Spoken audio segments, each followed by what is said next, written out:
There was a time when silence and expression felt like opposites. Silence felt like withholding. Expression felt like release. One meant nothing was happening. The other meant something was finally moving. But lately, that distinction has softened. This episode is about what it's like when silence and expression come from the same place. When speaking and not speaking are no longer different choices, but different shapes of the same presence. For a long time, silence can feel charged. It can feel like something is being held back, avoided, or suppressed, especially if you're used to explaining yourself, processing out loud, or staying verbally connected. Silence can feel incomplete. Expression, on the other hand, can feel like relief, like something inside finally has room to move. Words seem to create clarity, connection, or understanding. But there may come a point when neither silence nor expression carries that weight anymore. You're quiet, and nothing feels withheld. You speak, and nothing feels released. Both feel complete. At first, this can feel confusing. If you've lived with the assumption that silence means disengagement and expression means participation, the absence of that difference can feel disorienting. But nothing has gone flat. What's disappeared is the tension between the two. Silence no longer feels like a gap that needs filling. It feels like a natural state, not empty, just unoccupied by words. An expression no longer feels like a movement away from silence. It feels like silence taking a different form. Words arise. Words fall away. Nothing changes underneath. This can show up in conversation. You may notice that you're comfortable with longer pauses, not because you're choosing silence, but because there's no pressure to fill space. When words come, they come easily. When they don't, there's no discomfort. You're not measuring participation by how much you say.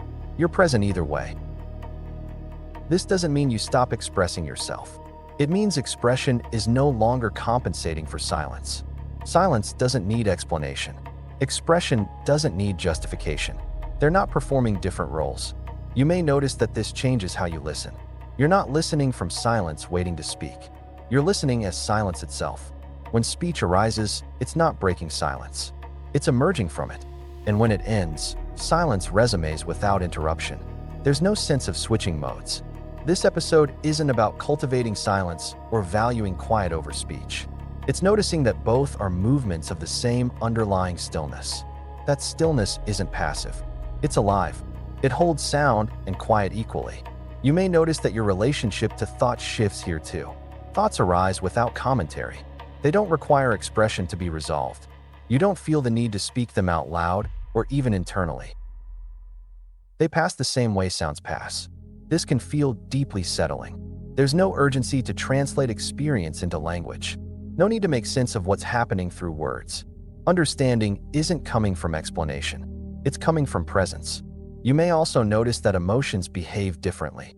Feelings arise without needing to be talked through.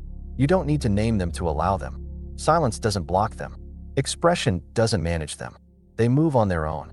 This can feel like a quiet intimacy with life. You're not standing apart, deciding when to engage or withdraw. You're inside the flow where silence and expression happen naturally. This episode isn't suggesting that communication becomes unnecessary. Communication still happens when it's needed, but it's no longer driven by discomfort with silence. You don't speak to avoid quiet. You don't stay quiet to avoid speaking. Both are free. This can change how you relate to others.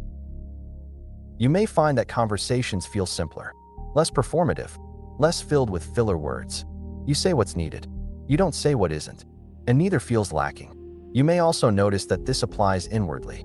Internal silence doesn't feel empty. Internal dialogue doesn't feel invasive.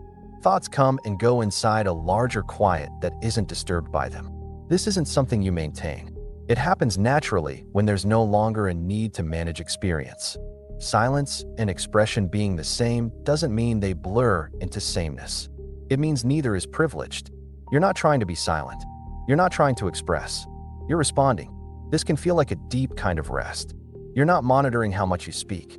You're not checking whether you should say more or less. You trust the moment. This episode isn't about becoming quiet or articulate. It's about noticing that life doesn't require either. Life moves. Sometimes it sounds like words. Sometimes it sounds like nothing. And both are complete. If you're listening to this and noticing that silence feels less awkward and expression feels less necessary, you're not withdrawing from life.